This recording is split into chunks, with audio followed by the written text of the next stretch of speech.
The SpongeBob movie Sponge Out of Water, the junior novelization.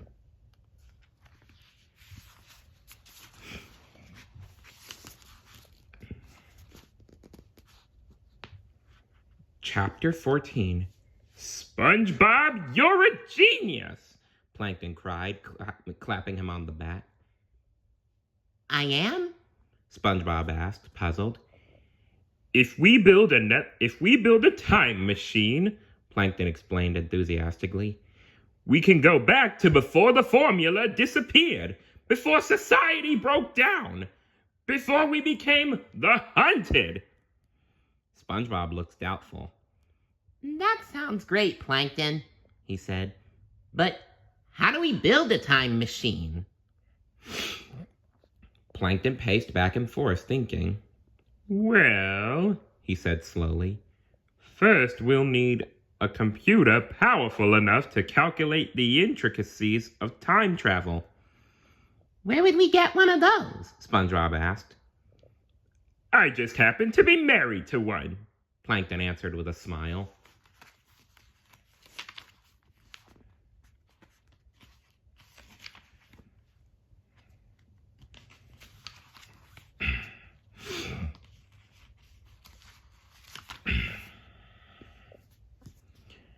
High on another cliff at the edge of Bikini Bottom, SpongeBob and Plankton looked down at the chum bucket. It was surrounded by guards, and they looked angry. Those thugs have got Karen tied up in the back room, Plankton said. We're gonna have to sneak by them. You know what's funny? I've never seen this many people at the chum bucket. I know, SpongeBob exclaimed. I've never seen anyone there. That is true. No one ever really goes to the chum bucket. And honestly, I do not blame them. Their food is...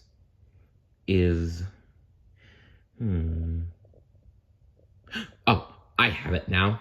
Their food is revolting. You know, disgusting. In other words, gross. Plankton looked exasperated. That means annoyed or frustrated. Now, was that really necessary? Because the food's really bad. Exactly what I was saying, SpongeBob. Oh, come on! Really? Shh, SpongeBob said. How are we gonna sneak past those guards? Plankton said, thinking of a plan. Moments later, a tire rolled down the cliff toward the chum bucket. When it reached the bottom of the cliff, it kept going, rolling right into the middle of a group of guards.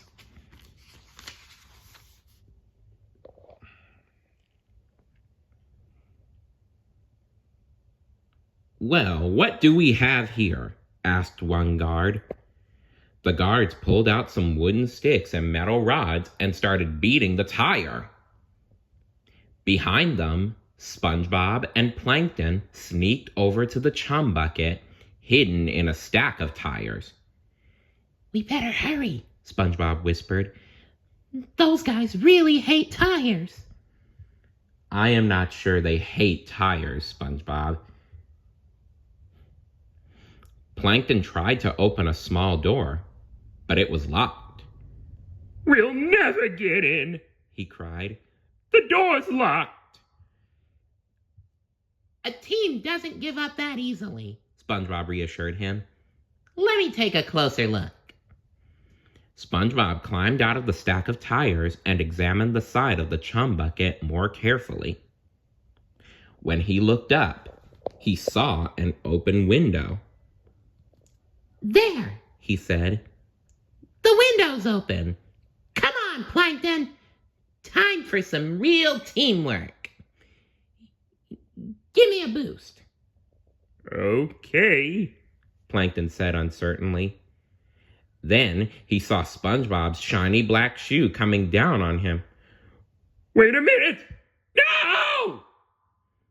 Plankton tried with all his might to hold up SpongeBob by his shoe, but he just didn't have enough strength. Squish!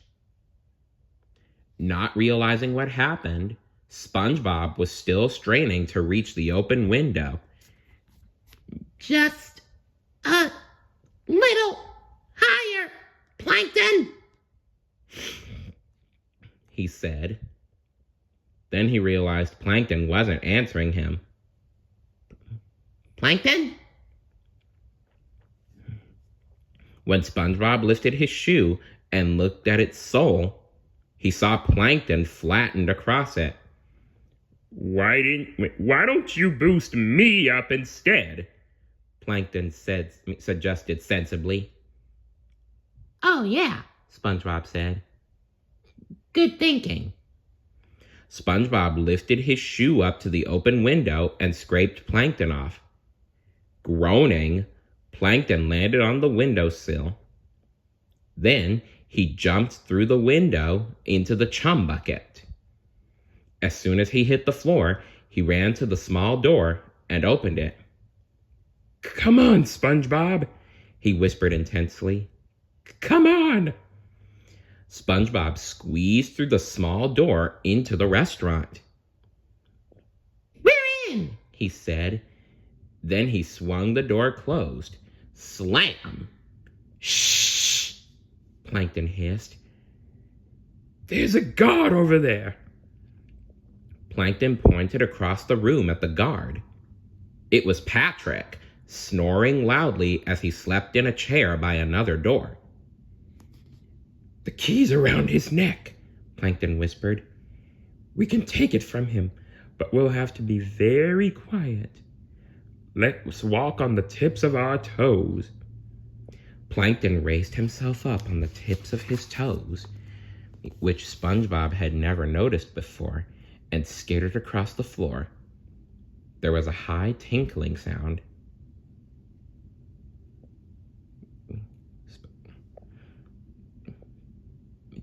high tinkling sound.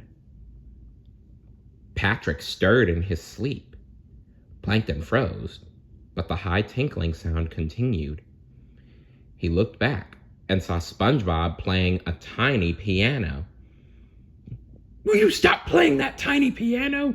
He said. You're going to get us caught. SpongeBob sheepishly put the tiny piano away. Sorry, he apologized. They both tiptoed over to Patrick, who was still snoring. The key was on his chest, hanging on a chain around his neck. Okay, Plankton said to SpongeBob. Just reach out and grab the key. SpongeBob took a step closer to Patrick and stepped on a floorboard. creak. Halt! Halt!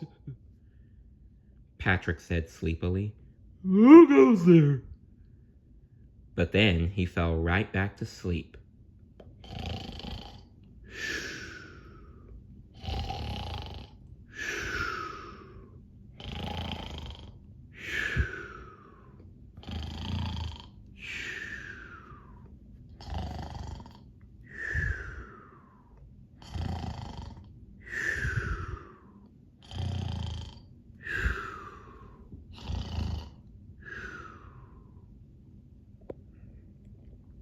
SpongeBob gently grabbed the key and pulled it down.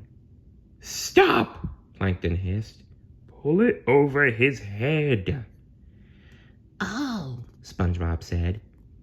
He lifted the key up towards Patrick's head, but the chain got caught in the folds of Patrick's neck fat.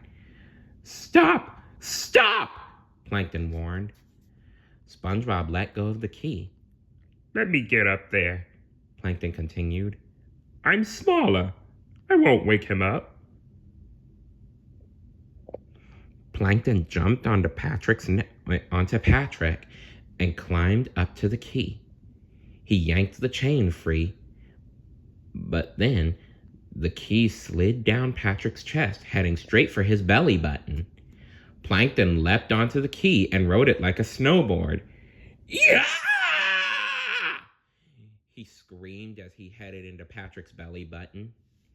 Just as he and the key were about to completely disappear in the depths of Patrick's navel, SpongeBob plucked them out, covered in gross lint. Ugh, gross. They had the key. Success! All right, way to go, guys. Except, at that very moment, Patrick woke up. Uh-oh. When he saw SpongeBob and Patrick... What? Looks like the book made an error. I believe it meant to say SpongeBob and Plankton. When he saw SpongeBob and Plankton, he pulled out a giant whistle and inhaled, ready to blow a mighty blast. No! SpongeBob yelled, tackling Patrick. The two buddies struggled. Patrick kept trying to put his lips on the whistle, but SpongeBob kept stopping him. Plankton! Help! SpongeBob shouted. I'll rock him in. You tell him a bedtime story. SpongeBob flipped Patrick over onto his lap. Patrick jumped onto Patrick's belly and talked quickly. Once upon a time, there was a big, fat, pink idiot who went to sleep. The end. Really, Plankton? You call that a bedtime story? Seriously, what kind of bedtime story is that? Nice try, Patrick scoffed. But it's going to take a lot more than that to...